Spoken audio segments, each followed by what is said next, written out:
እሺ 11ኛ ጥያቄ ላይ ደርሰናል። እንዲህ ይላል ጥያቄው ቴብል 1 yields the value of y equals x square. X is between 1 and 1.49. By using the table, square root of 2.016 is equal to ይላል። ስለዚህ ይህንን ቴብል ተጠቅመን የምንመልሰው መልስ ነው ማለት ነው። የተጠየቅነው 2.016 ነው። ስለዚህ ከቴብሉ ላይ 2.016 ሎኬት እናደርጋለን። መጀመሪያ 2.16 እዚህ ጋር አለች አይደል? እንደምታዩት 2.16 እዚህ ጋር አለች። ከዛ በ2.16 ትክክል በሮ ማለት ነው አግድም ሄደን የምናገኘውን ቁጥር እንመለከታለን። ጥግ ላይ የምናገኛት ቁጥር 1.4 አይደለች? ስለዚህ 1.4ን መጀመሪያ እንጽፋለን ማለት ነው። 1.4 እንላለን። ቀጥለን ደግሞ አሁንም 2.016 ላይ ነን። ከ2.016 ወደ ላይ ደግሞ እንወጣለን። ወደ ላይ ስንወጣ የምናገኛት የመጨረሻዋ ቁጥር ስንት ነች? 2 ነች አይደለ?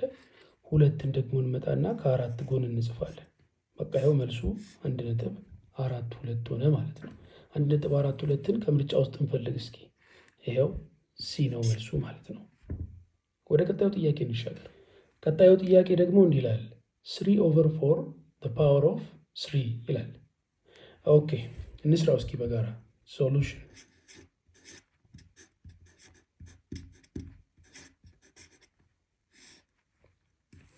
ጥያቄው ምንድነው? 3/4 the power of 3 right?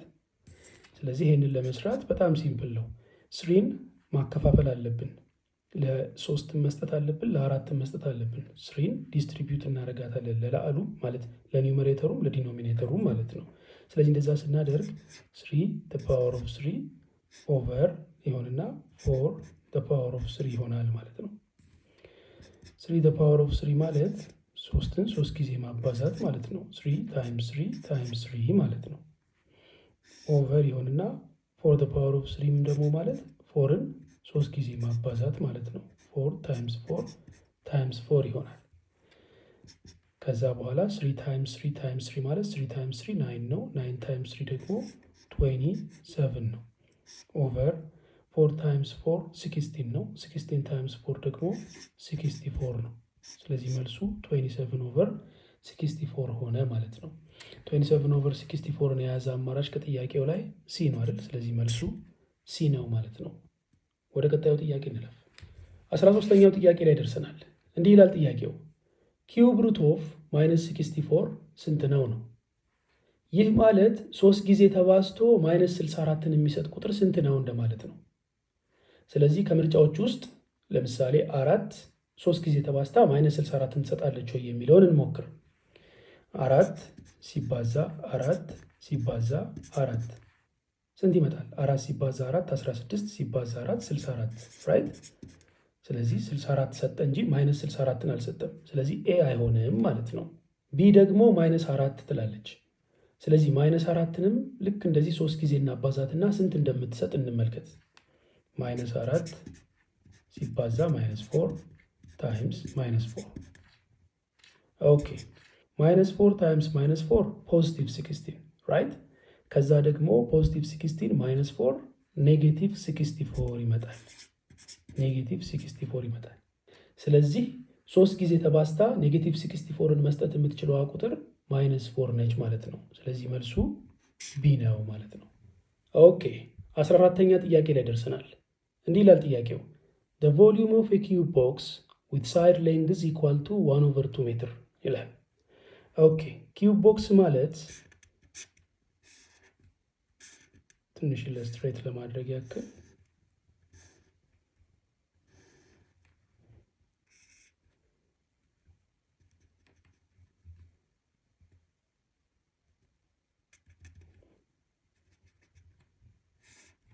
ይህ ቦክስ ቁመቱም ወርዱም ርዝመቱም እኩል ቢሆን፣ በሌላ አነጋገር ሌንግዙም ዊድዙም እንደገና ሃይቱም እኩል ቢሆን እንዲህ ያለ ነገር ኪዩብ ቦክስ ይባላል።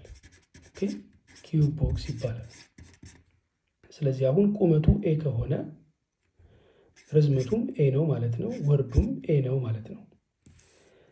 ሰው የኪዩብ ቦክስን ቮሊዩም ካልኩሌት የምናደርገው እንዴት ነው? ቮሊዩሙ ማለት ኤ ታይምስ ኤ ነው የሚሆነው። ሰው ቮሊዩሙ ኤ ኪዩብ ይሆናል ማለት ነው። የኪዩብ ቦክስ ቮሊዩም ይሄ ነው። ስለዚህ የተሰጣችሁ መረጃ ምንድን ነው? ዊት ሳይድ ሌንግዝ ኢኳል ቱ 1/2 ሜትር ይላል። ስለዚህ ሌንግዙ 1/2 ሜትር ነው። ሰው ኤ 1/2 ሜትር ተብሎ ተሰጥቷቸዋል ማለት ነው። በሌላ አነጋገር ኤ 1/2 ሜትር ከሆነ ስለዚህ በቃ ቮሊዩሙን በቀላሉ ማግኘት ይቻላል። ኤ ላይ 1/2ን ተክቶ ይህንን ካልኩሌት ማድረግ ብቻ ነው። ሰው ቮሊዩም ኢኳልስ 1/2 ሜትር ኪዩብ ማድረግ ማለት ነው። ይሄ ማለት 1/2 ታይምስ 1/2 ታይምስ 1/2 ሆል ሜትር ኪዩብ ይሆናል ማለት ነው። 1/2 ታይምስ 1/2 ታይምስ 1/2 1/8 ይሆናል አይደል?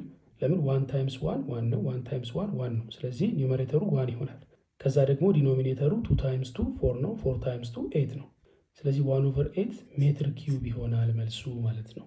ሰው 1/8 ሜትር ኪዩብን የያዘችን አማራጭ እንፈልግ። ሲ ነች አይደል? ስለዚህ መልሱ ሲ ነው ማለት ነው። ወደ ቀጣዩ ጥያቄ እንሻገር። ኦኬ 15ኛ ጥያቄ ላይ ደርሰናል። እንዲህ ይላል ጥያቄው A point xy is located in the fourth quadrant. Which one of the following is true about the coordinates of the point ይላል። ኦኬ በጣም ጥሩ። በመጀመሪያ እንደዚህ አድርገን እንሳልና ፈርስት ኳድራንት ማለት ይሄ ነው። ፈርስት ኳድራንት ከዛ ሰከንድ ኳድራንት ማለት ይሄ ነው። ሰከንድ ኳድራንት ከዛ ሰርድ ኳድራንት ደግሞ ማለት ይሄው ይሄ ነው። ሰርድ ኳድራንት ከዛ የመጨረሻው ፎርዝ ኳድራንት ማለት ይሄ ነው። ፎርዝ ኳድራንት። ስለዚህ አሁን እንደምትመለከቱት ፈርስት ኳድራንት ላይ ኤክስም ዋይም ፖዚቲቭ ናቸው አይደል? ምክንያቱም ኤክስ ያው ወደዚህ ነው፣ ዋይም ደግሞ ወደዚህ ነው። ስለዚህ ሁለቱም ፖዚቲቭ ናቸው። ሁለተኛው ኳድራንት ላይ ደግሞ ዋይ ፖዚቲቭ ነው፣ ኤክስ ደግሞ ኔጌቲቭ ነው አይደል? ኤክስ ከዜሮ ያንሳል፣ ዋይ ደግሞ ከዜሮ ይበልጣል ማለት ነው በሌላ አነጋገር። ሶስተኛው ኳድራንት ላይ ኤክስም ኔጌቲቭ ነው፣ ይኸው ወደዚህ ስለሆነ ከዜሮ በስተግራ ስለሆነ ማለት ነው። ዋይም ደግሞ ከዜሮ ወደ ታች ስለሆነ ኔጌቲቭ ነው። ስለዚህ ኤክስም ከዜሮ ያንሳል፣ ዋይም ከዜሮ ያንሳል ማለት ነው። አራተኛው ኳድራንት ላይ ደግሞ ኤክስ ፖዚቲቭ ነው፣ ምክንያቱም ከዜሮ በስተቀኝ ሳይድ ስላለ ማለት ነው። ዋይ ደግሞ ኔጌቲቭ ነው፣ ምክንያቱም ከዜሮ ወደ ታች ስላለ። ስለዚህ ኤክስ ግሬተር ዛን ዜሮ ነው፣ ዋይ ደግሞ ሌስ ዛን ዜሮ ነው ማለት ነው። ሰው ይህንን መሰረት እናድርግና ወደ ጥያቄው እንመለስ። ጥያቄው ላይ ኤ ፖይንት ኤክስ ዋይ ኢዝ ሎኬትድ ይልና ኢን ደ ፎርዝ ኳድራንት ነው የሚለው። ስለዚህ በቃ እዚህ ጋር ነው ማለት ነው የምናስበው። ፎርዝ ኳድራንት ላይ ነው ኤክስ ዋይ ሎኬት የተደረገው። ኦኬ ዊች ዋን ኦፍ ደ ፎሎዊንግ ኢዝ ትሩ አባውት ደ ኮኦርዲኔትስ ኦፍ ደ ፖይንት ነው የሚለው። ስለዚህ አሁን እንዳልኳችሁ ነው ፎርዝ ኳድራንት ማለት ኤክስ ግሬተር ዛን ዜሮ ነው፣ ዋይ ደግሞ ሌስ ዛን ዜሮ ነው። ስለዚህ እሱን እንፈልግ። ኤ ኤክስ ግሬተር ዛን ዜሮ ዋይም ግሬተር ዛን ዜሮ ነው ይላል። ይሄ አይደለም፣ ይህ ፈርስት ኳድራንት ነው። ኤክስ ግሬተር ዛን ዜሮ ዋይ ግሬተር ዛን ዜሮ ፈርስት ኳድራንት ላይ ነው። ቢ ደግሞ ኤክስ ግሬተር ዛን ዜሮ ነው፣ ዋይ ደግሞ ሌስ ዛን ዜሮ ነው ይለናል። ስለዚህ ይሄ ትክክለኛ አማራጭ ነው፣ ምክንያቱም ፎርዝ ኳድራንት ማለት ኤክስ ግሬተር ዛን ዜሮ ነው፣ ዋይ ደግሞ ሌስ ዛን ዜሮ ነው ያልንበት ነው። ስለዚህ ቢ ነው ማለት ነው ትክክለኛው መልስ።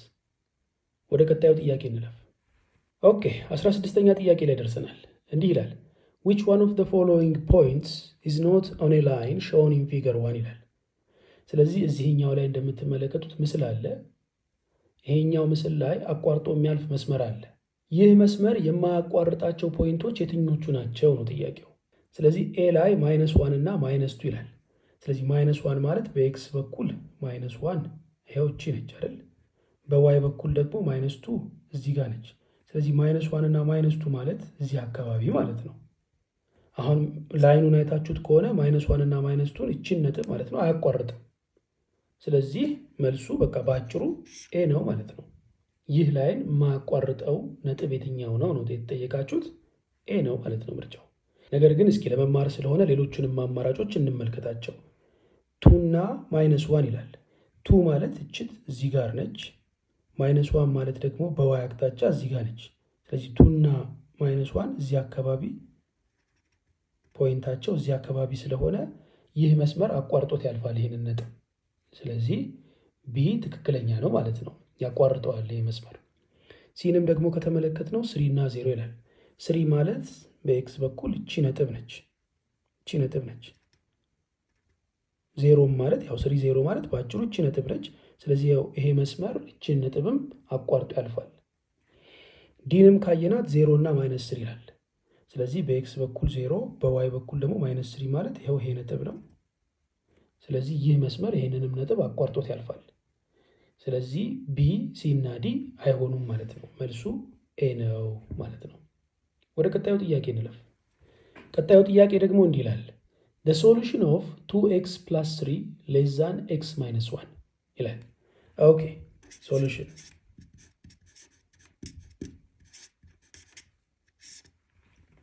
ጥያቄው 2x plus 3 less than x minus 1 ነው የሚለው። ስለዚህ በዚህ በኩል ማይነስ ኤክስ እናደርግ፣ በዚህም በኩል ማይነስ ኤክስ እናደርግ። ስለዚህ እቺኛዋ ኤክስ በዚህኛዋ ኤክስ ትጠፋለች። እዚህ ጋር 2x የነበረችው ኤክስ ሲቀነስባት ኤክስ ትሆናለች ማለት ነው። ኤክስ ፕላስ 3 ሌስ ዛን ማይነስ 1 ይሆናል። አሁንም ኤክስን ብቻውን ስለምንፈልገው እዚህ ጋር ማይነስ 3 እናደርግ፣ በዚህም በኩል ማይነስ 3 እናደርግ።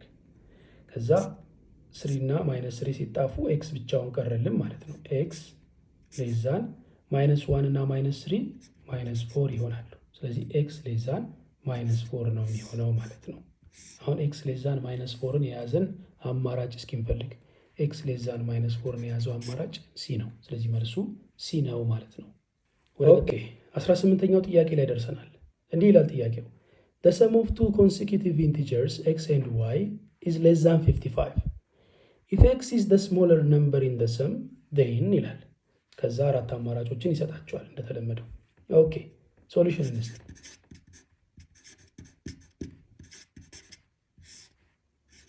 ኦኬ ሶሉሽን እንፈልግ እስኪ። ምን ይላል ጥያቄው? ጥያቄው ላይ the sum of two consecutive integers ነው የሚለው x and y ይላቸዋል አይደለም? ስለዚህ x እና y አሉ። አሁን y ማለት x ሲደመር 1 ነው አይደለም እንዴ? ምክንያቱም ኮንሴኪቲቭ ናቸው፣ ተከታታይ ኢንቲጀሮች ናቸው። ስለዚህ ተከታታይ ከሆኑ ከኤክስ ቀጥሎ ነው ዋይ ማለት ነው። ከኤክስ ቀጥሎ ደግሞ ከሆነ ዋይ ከኤክስ በአንድ ከፍ ይላል፣ በአንድ ይበልጣል ማለት ነው። ስለዚህ ዋይ ኢኳልስ ኤክስ ፕላስ 1 የሚል ኢኩዌሽን እንሰራለን ማለት ነው። ኦኬ ከዛ ደግሞ የተሰጠ ሌላ ኢንፎርሜሽን ምንድን ነው? ኤክስ ኤንድ ዋይ ኢዝ ሌስ ዛን 55 ይላል። አሁን የኤክስ እና የዋይ ድምር ደግሞ ኤክስ ፕላስ ዋይ ሌስ ዛን 55 ነው። ኦኬ በጣም ጥሩ። ስለዚህ አሁን በዋይ ቦታ ይሄኛውን እንተካው፣ በዋይ ቦታ ይሄንን እንተካና ሌትስ ሶልቭ ዲስ። ስለዚህ ኤክስ ፕላስ በዋይ ቦታ ኤክስ ፕላስ 1ን እንተካ፣ ኤክስ ፕላስ 1 ሌስ ዛን 55 ራይት።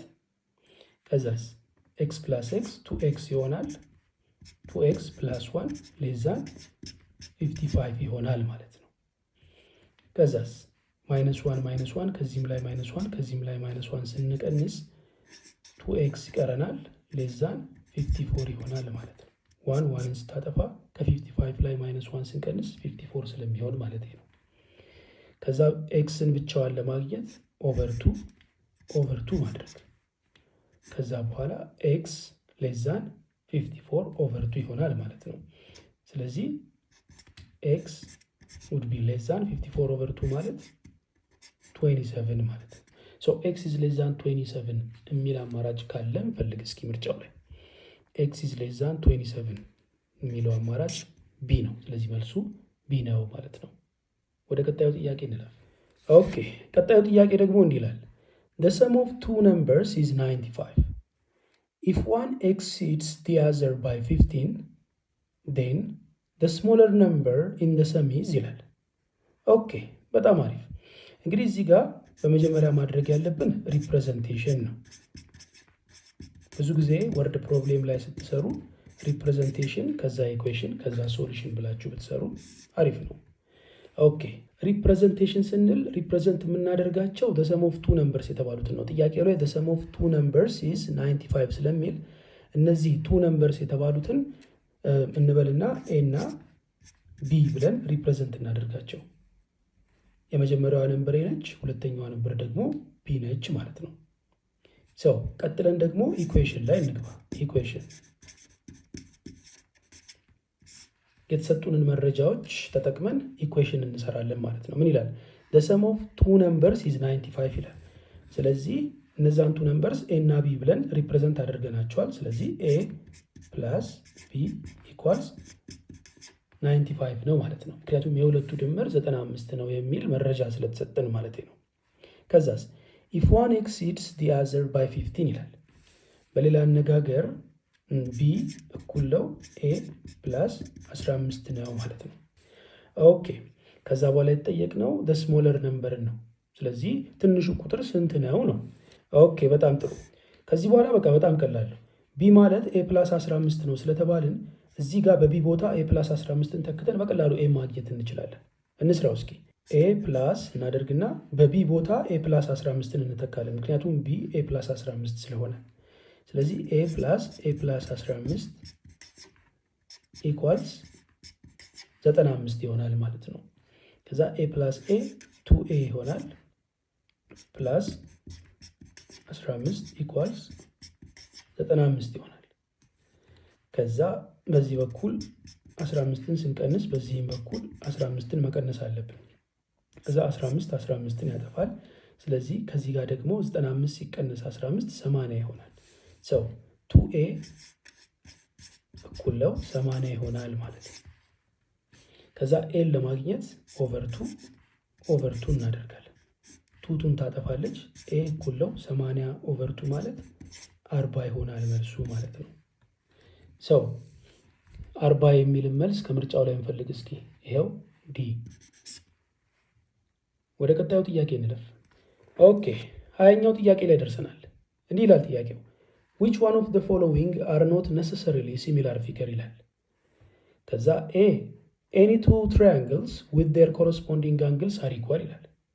እንግዲህ ሁለት ትሪያንግሎች ኮረስፖንዲንግ አንግሎቻቸው እኩል ከሆኑ በአንግል ሲሚላሪቲ ቴረም መሰረት እነዛ ሁለት ትሪያንግሎች ሲሚላር ትሪያንግሎች ናቸው ማለት ነው። ስለዚህ ኤ መልስ አይሆንም ማለት ነው። ምክንያቱም የተጠየቅነው ሲሚላር የማይሆኑ ሁለት ትሪያንግሎችን የያዘ አማራጭ የቱ ነው ነው። ስለዚህ ኤ ሲሚላር ትሪያንግሎች ስለሆኑ መልስ አይሆንም ማለት ነው። ቢ ጋር እንምጣ። any two triangles with their corresponding sides are equal። አሁንም በሳይድ ሲሚላሪቲ ቴረም መሰረት ሁለት ትራያንግሎች ኮረስፖንዲንግ ሳይዶቻቸው ፕሮፖርሽናል ከሆኑ እነዛ ሁለት ትራያንግሎች ሲሚላር ናቸው ማለት ነው። ስለዚህ ቢም ሁለቱም ትራያንግሎች ሲሚላር ስለሆኑ መልስ መሆን አይችልም ማለት ነው። ሲ ደግሞ እንዲህ ይላል any two right angled triangles with one of their angles 35 ዲግሪ ይላል። ኦኬ ራይት አንግል ትራያንግል ላይ ራይት አንግል ትራያንግል ከሆነ እንግዲያውስ እቺ 90 ዲግሪ አለች ማለት ነው። እንደገና ደግሞ ሌላም ራይት አንግል ትራያንግል ብንሰራ እቺኛዋም ራይት አንግል ትራያንግል ስለሆነች እቺኛዋ 90 ዲግሪ ነች ማለት ነው። ከዛ የሁለቱ ትራያንግል አንደኛው ዲግሪያቸው 35 ዲግሪ ነው ያለ። ስለዚህ ይሄኛውም 35 ዲግሪ ነው ማለት ነው። ስለዚህ ይሄኛው 90 ዲግሪ ከሆነ የዚህኛውም 90 ዲግሪ ከሆነ ሁለቱ ትራያንግሎች ሁለት አንድ አይነት አንግሎች አላቸው ማለት ነው። ስለዚህ በአንግል ሲሚላሪቲ ቴረም መሰረት እነዚህ ሁለት ትራያንግሎች ሲሚላር ናቸው ማለት ነው። ስለዚህ ሲ መልስ መሆን አይችልም ማለት ነው። ዲ ደግሞ ምን ይላል? any two triangles with their altitude are equal ይላል። ስለዚህ አልቲቲዩዳቸው እኩል የሆኑ ትራያንግሎች ሲሚላር ትራያንግል ላይሆኑ ይችላሉ። የተጠየቃችሁት የሚለው which one of the following are not necessarily similar figure ነው የሚለው። ስለዚህ ሁለት ትራያንግሎች አልቲቲዩዳቸው እኩል ስለሆነ ብቻ ሲሚላር ፊገሮች ናቸው ማለት አይቻልም። ስለዚህ ዲ ነው መልሱ ማለት ነው። በተረፈ ግን ኤ ቢ እና ሲ ላይ ያሉት ሁለት ትራያንግሎች አንግል ሲሚላሪቲ ቴረምን እና ሳይድ ሲሚላሪቲ ቴረምን በመጠቀም እነዚህ ትራያንግሎች ሲሚላር ትራያንግሎች መሆናቸውን በቀላሉ ማወቅ ይቻላል። ዲ ላይ ያሉት ሁለት ትራያንግሎች ግን ሲሚላር ትራያንግሎች ናቸው ለማለት አይቻልም። ስለዚህ መልሱ ዲ ነው ማለት ነው። ወደ ቀጣዩ ጥያቄ እንሻገር።